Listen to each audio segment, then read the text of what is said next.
पिछले 10-20 सालों से अगर हम देखें तो ईवीएम को लेकर बार बार सवाल उठाए जाते हैं। फॉर एग्जांपल 2010 में जब बीजेपी अपोजिशन में थी तब वो सवाल उठाती नज़र आती थी, और आज जब कांग्रेस और दूसरी पॉलिटिकल पार्टीज अपोजिशन में है तब वो ईवीएम्स को लेकर सवाल उठाती नज़र आती है। हालांकि इलेक्शन कमीशन ऑफ इंडिया ने समय समय पर कई सारे बदलाव ईवीएम को लेकर किए हैं, और उसी में वीवीपैट जैसी चीज़ों का लॉन्च करना भी एक उदाहरण है।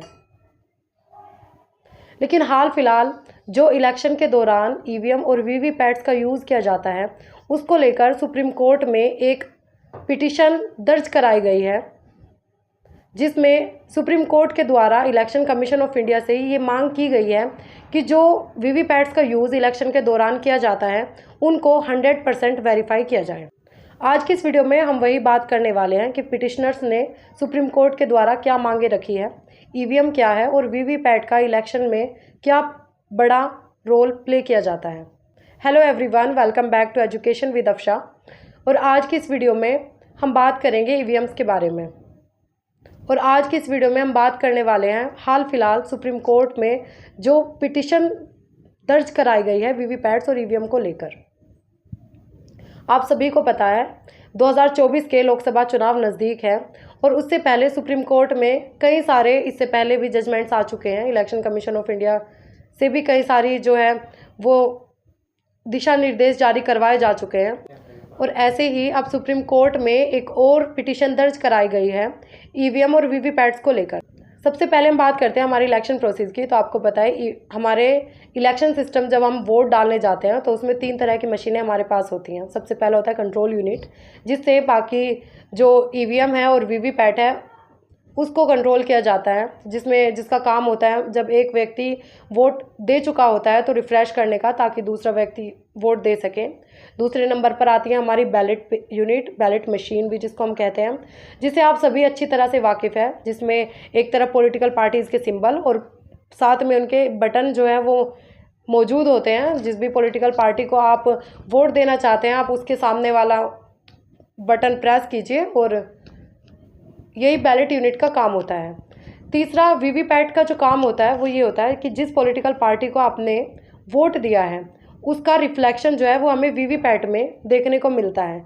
यानी कि फॉर एग्जांपल आपने ए पॉलिटिकल पार्टी पे बैलेट मशीन में प्रेस किया बटन, तो उसका जो रिफ्लेक्शन है वो हमें वीवीपैट में देखने को मिलेगा, और जो वो पूरी तरह से कंफर्म कर देगा कि जिस पॉलिटिकल पार्टी को आप वोट देना चाहते थे वो वाकई उसी पॉलिटिकल पार्टी को वोट दिया गया है। लेकिन इसी को लेकर बार बार सवाल उठाए जाते हैं कि जो वीवीपैट्स में छेड़छाड़ की जाती है और हमारे जो चुनाव है वो फ्री एंड फेयर तरीके से नहीं होते।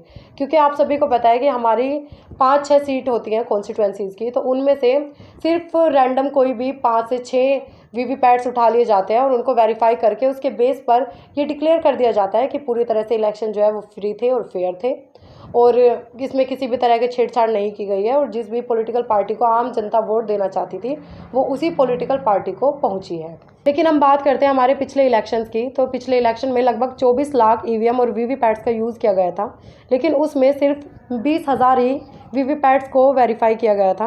यानी सिर्फ 20,000 वीवीपैट्स ये बता रही थी कि हाँ, जिस पॉलिटिकल पार्टी को आम जनता ने वोट दिए हैं वो वाकई उसी पॉलिटिकल पार्टी को पहुँचे हैं। बाकी वीवीपैट्स का कोई भी रिकॉर्ड, कोई भी वेरिफिकेशन ऐसा ऑन रिकॉर्ड नहीं था।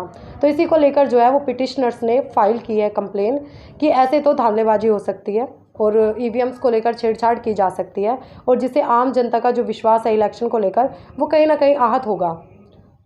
तो इसी में जो पिटिशनर ने कंप्लेन फाइल किया उसमें यही इलेक्शन कमीशन ऑफ इंडिया से मांग करवाई गई है कि जो वीवीपैट्स है वो कोई भी रैंडम ना उठाकर आप 100% वेरीफाई कीजिए, ताकि हमारा विश्वास पूरी तरीके से इलेक्शन पर बना रहे। और हाल फिलहाल ही कुछ मांगे जो पिटिशनर्स ने मांगी है वो यही है। सबसे पहला यही कि वीवीपैट्स को 100% वेरीफाई किया जाए।